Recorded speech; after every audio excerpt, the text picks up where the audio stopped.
Well, good morning, everyone. It's great to be here in New Britain. We're here to talk about the Transportation Climate Initiative Program and what it will mean for our state, how it's going to be transforming cities and towns all around Connecticut. We know that Connecticut is one of our great selling points is our terrific quality of life. It's a wonderful place to live, work, and play. And thanks to investments that we're able to make in things like transit-oriented development, leaders like Mayor Stewart here in New Britain are carrying out that vision in new ways and in ways that are going to help to reduce emissions from our transportation sector and contribute to better public health, better air quality, and better quality of life for our kids, for families all across the state of Connecticut. We're really excited about how we can expand and do more projects like the one here in New Britain to expand on our opportunities for transit-oriented development across the state of Connecticut if we get the authority to implement the Transportation Climate Initiative Program. This week, tomorrow, the Environment Committee is going to be taking an important vote to hopefully advance this legislation, which will enable Connecticut to move forward along with our sister states in Rhode Island, in Massachusetts, as well as the city of Washington, D.C., to implement this historic program, which will, for the first time, put a limit on the amount of emissions that can come from our transportation sector. Through the Transportation Climate Initiative, we'll reduce greenhouse gas emissions by 26% by 2032. We cannot meet our goals of reducing greenhouse gas emissions 45% by 2030 unless we have the tools to do it, because the transportation sector, vehicle traffic, the combustion of gasoline and diesel fuels is the largest contributor of greenhouse gas emissions in our economy, in our state. We can't meet our obligations to our children, to our grandchildren, to the next generations to tackle this climate crisis unless we have the tools to do it. Through the Transportation Climate Initiative Program, we're going to generate $1 billion of investment here in the state of Connecticut over the next decade. And so cutting carbon emissions doesn't mean that we stop growing, that we stop producing investment and transforming our communities. It doesn't mean that we shut things down. It means that we're going to be able to grow our economy. It's going to mean that we're going to be able to expand on projects like this and provide for better walkable communities that are thriving downtowns, the types of things that people are looking for and seeking out. We saw during COVID, so many people moving into our state because they really value that quality of life here in the state. We've heard from large employers, as we talked about the Transportation Climate Initiative Program, how excited they are about the types of investments we can make with TCI to deliver the quality of life that workers are looking for, and that it's going to help retain and attract people here to our state.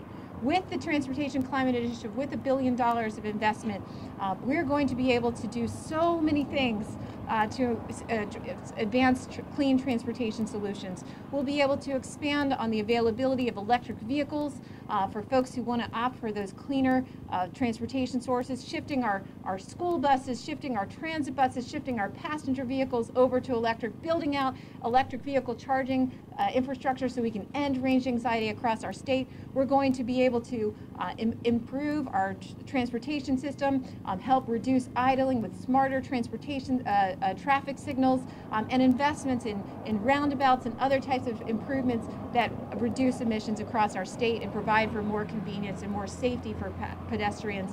And we're going to be able to do projects like this to attract investment in transit-oriented development that helps limit the amount of time that people have to spend in their cars on commutes and getting around to the services that they want.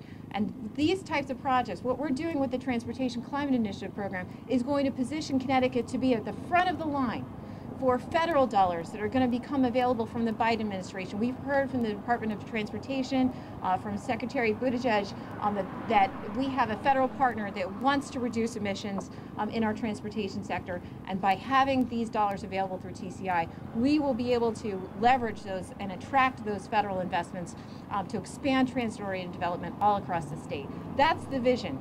But to talk about the vision, I want to just introduce first Mayor Stewart. Aaron Stewart here in the city of New Britain has been a leader and a visionary on transforming New Britain, transforming the downtown here. This project, I want you to hear from her about her vision and how she's driven this project forward. It gives you a sense of what we'll be able to do all across the state if we have funding available from the Transportation and Climate Initiative. So let me introduce first Mayor Stewart. Thank you, Commissioner Dykes, and thank you, Governor, for being here today. Senator, thank you so much, Deputy Commissioner. Listen, I love every opportunity to brag about everything New Britain has done when it comes to transit-oriented development. For those of you who know me, it's been a cornerstone of my time here as mayor. It was shortly after I was elected that the CT Fast Track opened. And what I learned very quickly was that Fast Track was here, but there really wasn't a robust development plan around Fast Track. Taking advantage of reutilizing and reimagining all of the parcels for development around mass transit, that clean mass transit that CT Fast Track brought to us. It was because of opportunities that the state made available to us that projects like this is what you see behind you. This wouldn't have happened without access to additional grant money that made the developers more enticed to put this project here. What this used to be was the old police department. So formerly, the New Britain Police Department, it took a lot of work to get this building built from the ground up, but it is the first ground up development that we saw in this city in decades. Brand new housing, all because of its access to mass transit because of CT Fast Track. Now, it's not just New Britain. You have communities all over the state that could benefit from opportunities like this if they're made available to them. And that's what I know the governor and his staff are looking to do with this initiative. But it's more than that. It's about clean energy as well. The city of New Britain started a smart city plan, which I know Commissioner Dykes is familiar with. It's been a cornerstone of a lot of our driving philosophy as well. So we intertwine our transit-oriented development with our clean energy, our smart city initiatives, everything looking at reducing our carbon footprint and what can the municipality do within what we have to do that. But we need great partners in order to make that happen. It's not just opportunity with TOD money. You're looking at community connectivity grants that have been made available as well. The City of New Britain has utilized the space that we have to implement new bike and pedestrian lanes that haven't been here before. We have a group called Bike New Britain that was formed because of it. Who knew we had so many cyclists in town? And we actually rent them a small space right up the street for them to repair bikes, and it's worked out really well.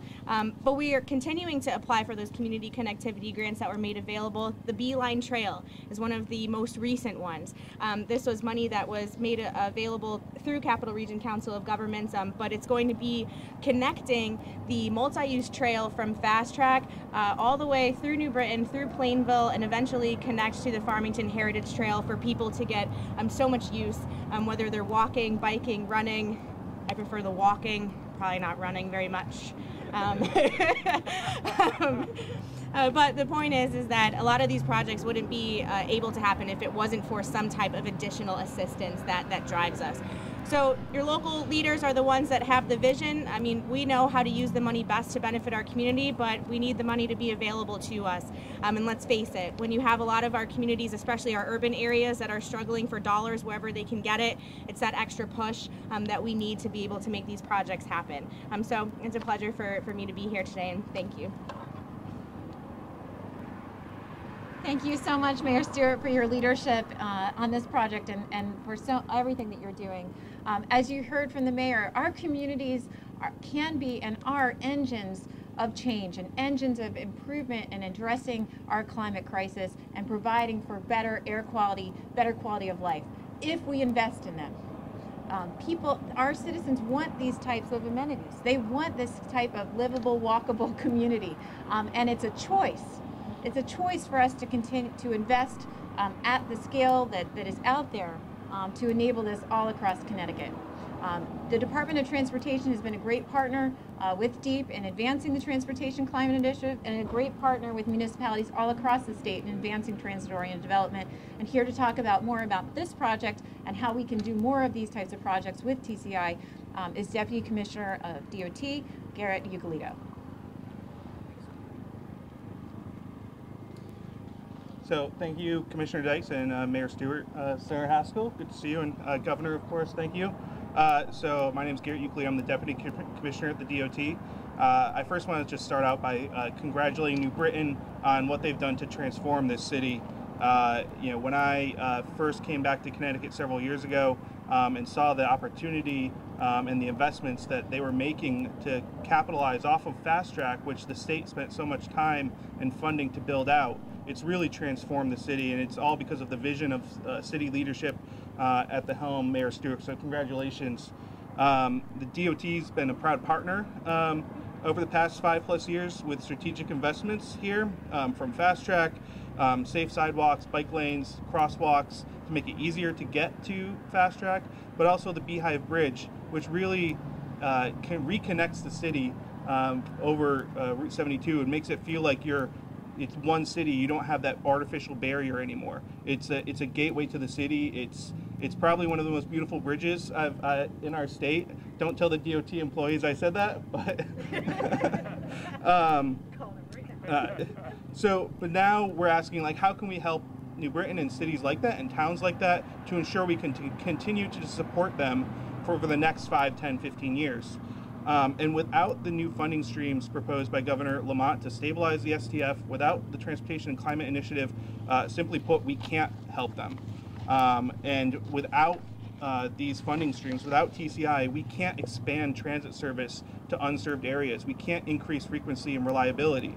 Without TCI, we can't fund things like the Community Connectivity Grant Program, which Mayor Stewart has mentioned, in which we have awarded 90 grants now across the state over 3 rounds. And there's so much more demand to make more livable, walkable communities.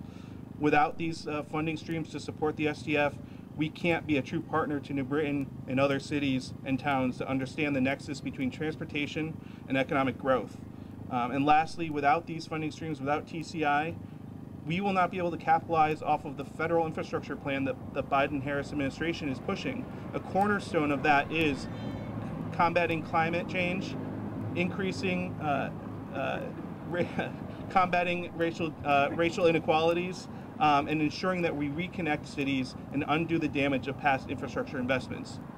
TCI will enable us to continue that and to undo a lot of those wrongs that have been plaguing our communities and make Connecticut a place that people want to live and want to grow their family, want to work, and want to stay during our COVID recovery. So there's a path forward to help mitigate all this, and I really want to thank Governor Lamont and our elected leaders. Senator Haskell has been a true champion in this effort as well, for coming up with innovative transportation solutions and ensuring the DOT can continue to support our local communities to try and make this change happen and replicate the success of New Britain all across our state. So thank you, Governor. Thank you so much, Deputy Commissioner. And next I want to introduce Senator Will Haskell. Senator Haskell and I had the opportunity to share a Zoom stage a couple weeks ago when we spoke to Deep's first ever Youth Climate Summit. It's a great event. We know that young people are especially concerned about how we're addressing the climate crisis, and are especially interested in the types of solutions that we can deliver to provide a clean transportation system that is going to attract and retain our young people, here in the state of Connecticut. And we're so fortunate to have Senator Haskell as a chair of the Transportation Committee and a great leader on addressing climate change and a voice of youth in the legislature. Senator Haskell, welcome. Thank you so much, Commissioner. It's great to see you. Thank you to Mayor Stewart for having us here in New Britain. It's really an honor to be with you all today. My name is Will Haskell. I represent the 26th District in the State Senate. I also serve as the Senate Chairman of the Transportation Committee. But really, I'm here today to speak to you as the youngest member of the General Assembly. Commissioner Dykes mentioned that she and I recently had an opportunity to speak with climate change activists and policy advocates, young people across the state, high school students and college students. And I can tell you that they are earnestly looking to Hartford and wondering whether the state legislature is going to stand up for their future, whether lawmakers are going to stand up for clean air and clean water for their generation to enjoy and for their children's generation to enjoy.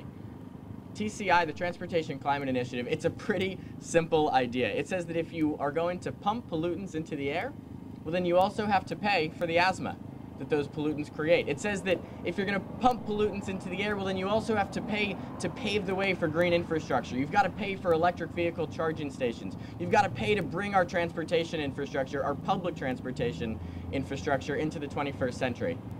You've got to pay if you're going to pump diesel exhaust into the lungs of children each and every day as they ride to and from school. Carbon emissions right now, they're at a historic low. It's one of the few silver linings of this pandemic. And as we all itch to get back to normal, let's make sure that we don't necessarily return to the old normal. Let's keep carbon emissions low. As the folks in Washington like to say, let's build back better. We don't need to return to historically high carbon emissions. We can build a greener future here in Connecticut if the legislature steps up and passes TCI. So as the Senate Chair of the Transportation Committee and as a member of the Environment Committee, I tell you, I am excited to cast my vote in favor of this program. Thanks to Governor Lamont's leadership, we've reached a historic crossroads in this state. Now is the time to decide, are we going to keep talking about that inconvenient truth of climate change? Or are we going to actually do something about it? Is climate change an academic anxiety that we're going to teach children in school? Or is it an existential threat to our globe, to our state, and to our community?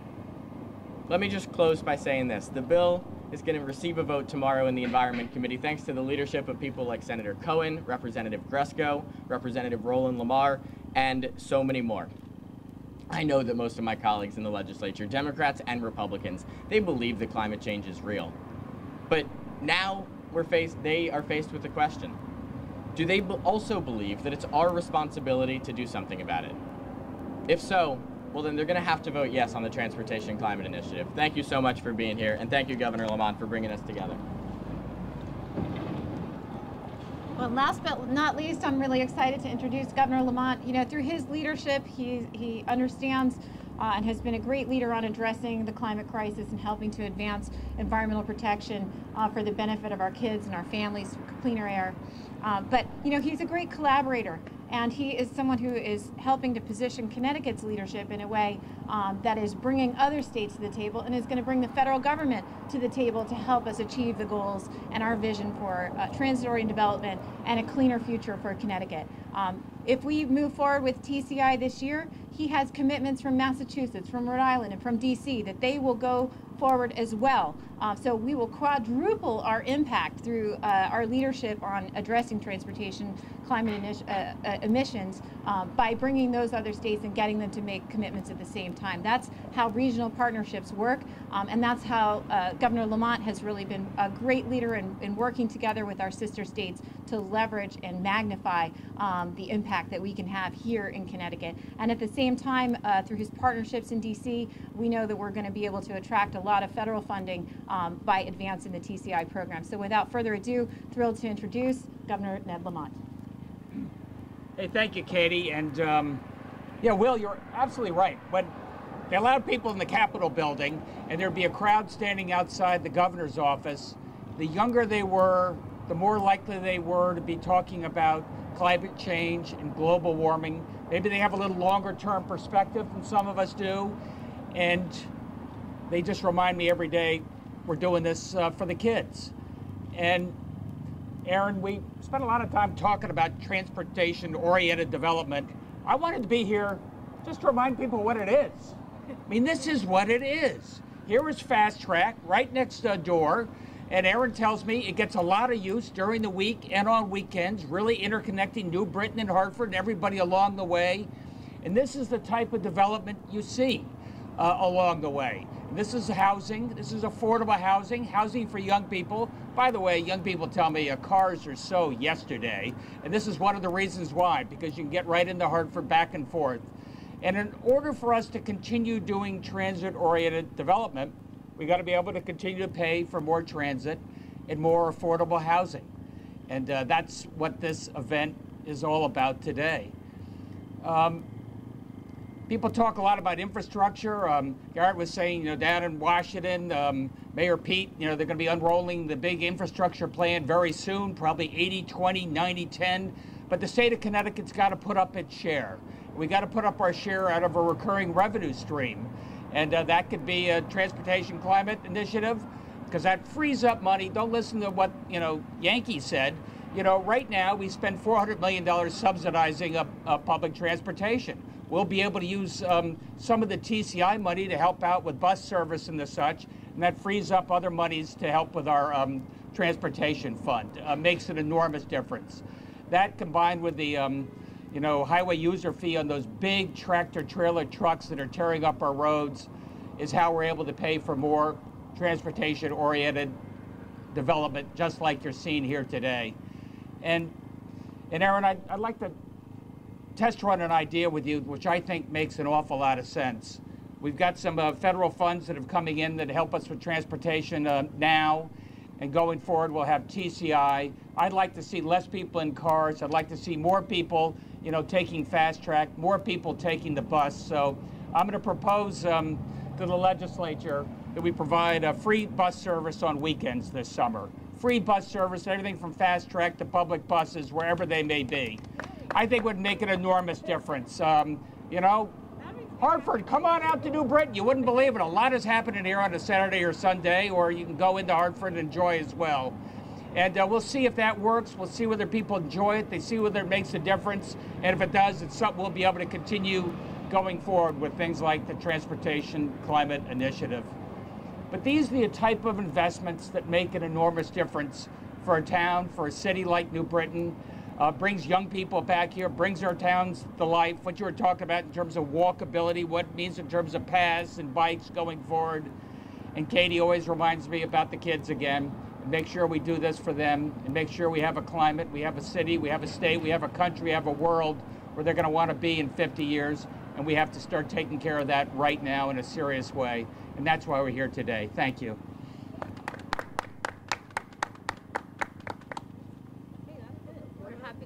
Take a few questions if there are any. Yes. Here you're taking a relatively abstract idea and turning it into pointing out concrete things that you're going to do. What did you learn from your 2019 experience about trying to get a major funding source? And you were a little bit, slow that year to point out what it would mean to get it. So echo two experiences. Well, two things. I mean, one, as I said, transit-oriented development is a concept. Let's show people exactly what it is. But everybody supports it. Everybody supports infrastructure. Everybody supports rail. Everybody supports what we want to do. They don't necessarily want to pay for it. And that's the other thing I've got to tie together. Down in Washington, they don't have to pay for it. They made us borrow it. We can't do that in the state of Connecticut. So I've got to work hard to show people these are investments worth making. They bring New Britain to life. They're great for young people, and they're amazing for the environment.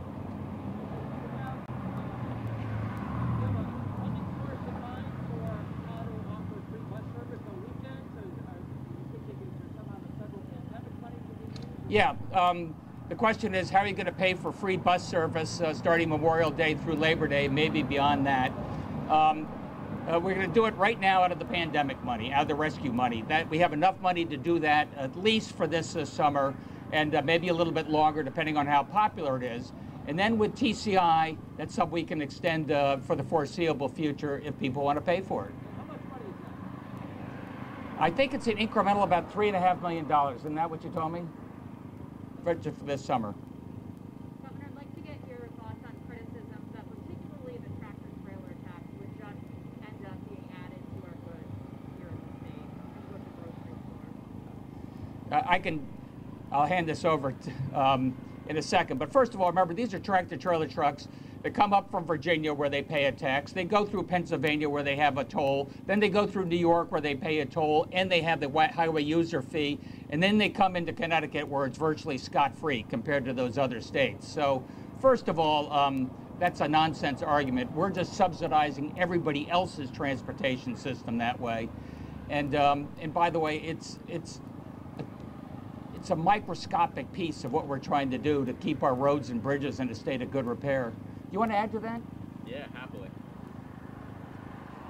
Thanks, Governor. So, as you mentioned, tractor trailers already pay as they travel through other states. Look at the district that I represent, borders the state of New York. When tractor trailers cross over the GW Bridge, they pay over $100. Now, the governor's highway use fee that he's proposed is at a maximum $15 to get across the entire state of Connecticut. Let's remember the fact that these are the very same tractor trailers, these heavyweight trucks, that are having the most wear and tear on our infrastructure. One GAO study from a few years ago found that a fully loaded tractor trailer does the equivalent damage of 6,000 cars. So if we're not going to ask all drivers on our roads to contribute to the upkeep of our infrastructure, well then surely we can agree, hopefully on a bipartisan basis, that those trucks, that those tractor trailers that have the most wear and tear on our infrastructure, that they should contribute to the upkeep, and that the burden shouldn't solely fall to the Connecticut taxpayer. Mayor, you talked about all the benefits of state assistance. You did not speak to the subject of this news conference. Do you support? Yeah, I won't.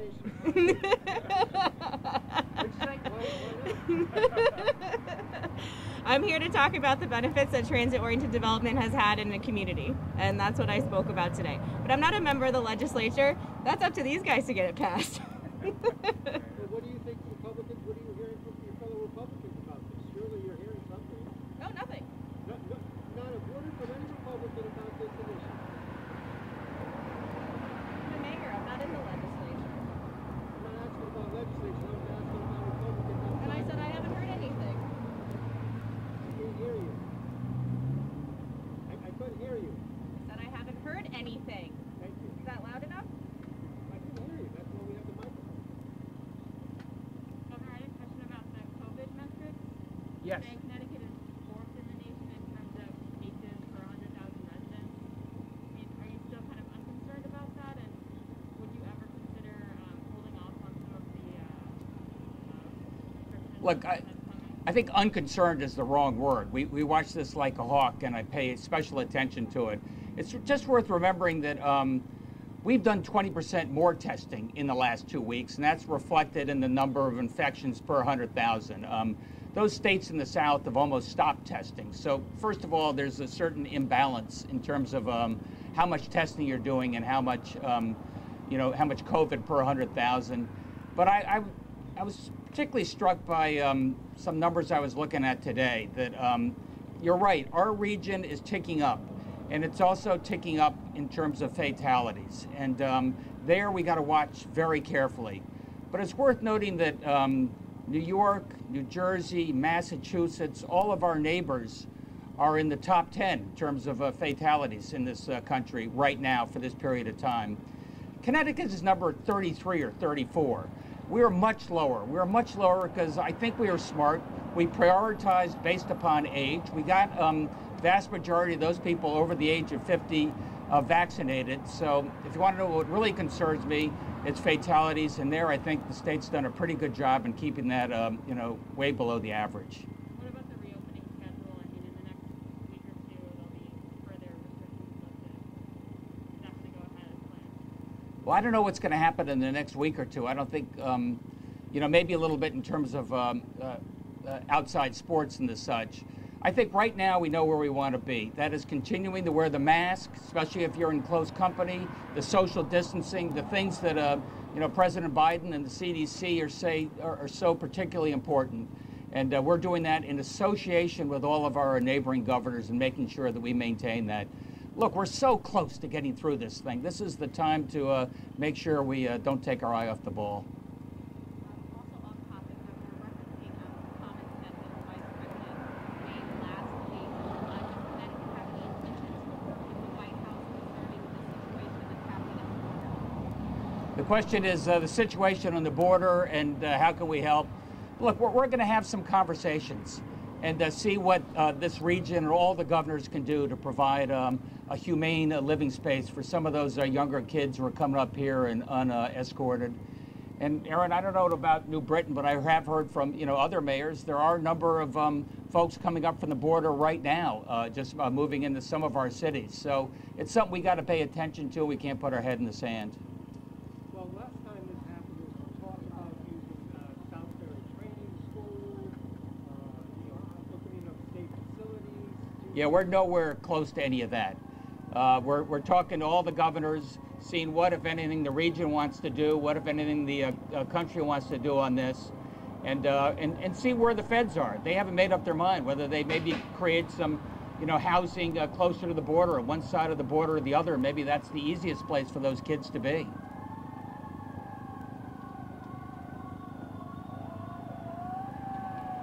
Any questions for Katie? Aaron? Will? Garrett? Thanks, everybody.